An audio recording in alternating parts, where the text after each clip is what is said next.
ভোরের আলো ফোটার আগেই শুরু হয় সূর্য ভানুর সংগ্রামী দিন।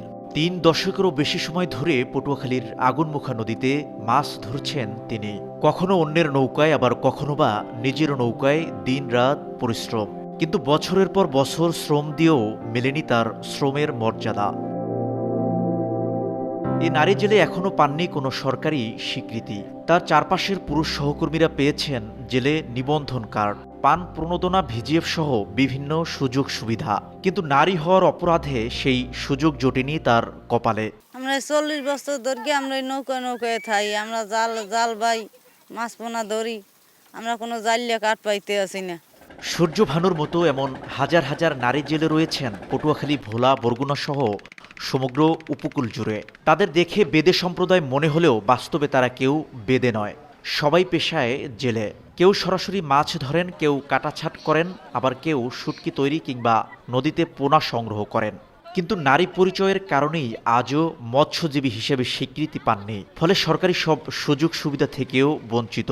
একদিন যদি একটা ইলিশ মাছ পাই, 1 মাসও পাই না। এই অবস্থায় আমাকে দিন যায়। আমরা লবণ পানিতে থাই, লবণ পানিতে মাছ ধরি, আমাকে শরীর স্বাস্থ্য কিছু নেই।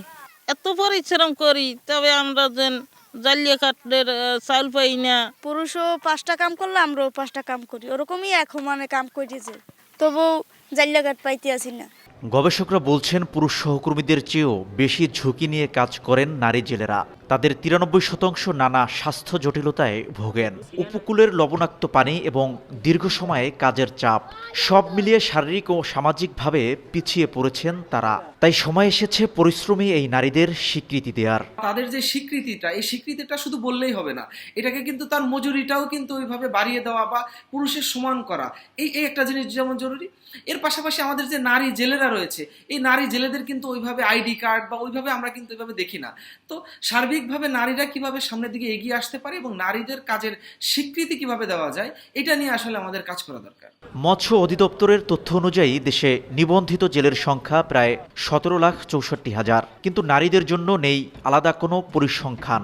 বিভিন্ন গবেষণায় দেখা গেছে তালিকাভুক্তদের মধ্যে নারীর অংশগ্রহণ 1%-এরও নিচে। ফলে মাছ ধরায় নিষেধাজ্ঞা বা দুর্যোগকালীন সময়ে সহায়তা থেকে বঞ্চিত হন তারা।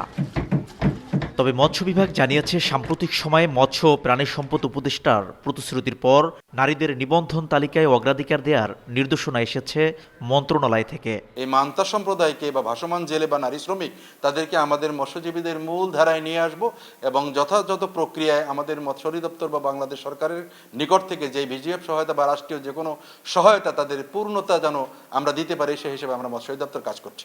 1998 সালের জাতীয় মৎস্য নীতিমালায় জেলেদের জীবনমান উন্নয়নের কথা থাকলেও নারী জেলেদের জন্য আলাদা কোনো নীতিমালা হয়নি।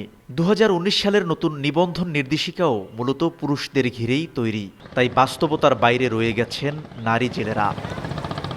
উপকূলের নদী আর সমুদ্রে প্রতিনিয়ত জীবনের ঝুঁকি নিয়ে মাছ শিকার করেন হাজারো নারী। অথচ বছরের পর বছর কঠোর পরিশ্রম করেও তারা পান না সরকারি স্বীকৃতি কিংবা ন্যায্য সুবিধা।